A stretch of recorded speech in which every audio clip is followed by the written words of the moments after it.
رمضان المبارک کی ان مبارک ساعتوں میں اللہ سبحانہ و تعالی سے دعا التجا یہ ایک بہت عظیم عمل ہے، اس لیے کہ اللہ تبارک و تعالی نے قرآن مجید میں جہاں روزوں کے احکامات بیان فرمائے ہیں، انہی کے درمیان میں اللہ تعالی نے اس آیت مبارکہ کو بھی بیان فرمایا۔ وَإِذَا سَأَلَكَ عِبَادِي عَنِّي فَإِنِّي قَرِيبٌ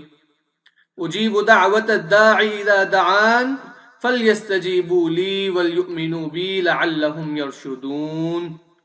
اور جب میرے بندے آپ سے میرے بارے میں سوال کریں اے نبی، تو بے شک ان سے کہہ دیجئے میں بہت قریب ہوں، میں دعا کرنے والے کی دعا کو قبول کرتا ہوں جب وہ مجھ سے دعا مانگتا ہے، بس چاہیے کہ وہ میری بات مانیں اور مجھ پر ایمان رکھیں تاکہ وہ ہدایت والے بن جائیں۔ اس آیت مبارکہ سے پہلے بھی اور بعد میں بھی اللہ تبارک و تعالی نے روزوں کے احکامات کو بیان فرمایا ہے۔ ان احکامات کے درمیان میں یوں اللہ سبحانہ و تعالی کا بڑے پیارے انداز سے دعا کی ترغیب اور اس پر ابھارنا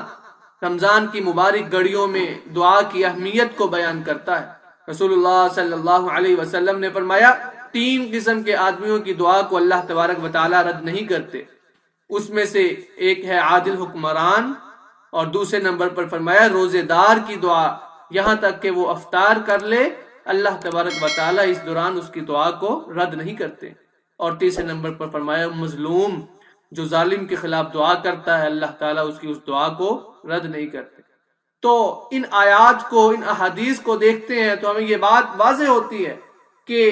روزوں کا دعا کے ساتھ بڑا خاص تعلق ہے، تو اللہ تبارک و تعالیٰ سے دعا کرنی چاہیے کہ اللہ تعالیٰ ہمیں اس مبارک ساعتوں کا اچھے انداز میں جو اللہ تعالیٰ نے ہمیں موقع فراہم کیا ہے اس سے فائدہ اٹھانے کی توفیق عطا فرمائے۔ اللہ تعالیٰ ہمیں ہدایت سے نوازے، دنیا آخرت کی کامیابیاں ہمیں اللہ تعالیٰ نصیب فرمائے۔ اس طرح کی جو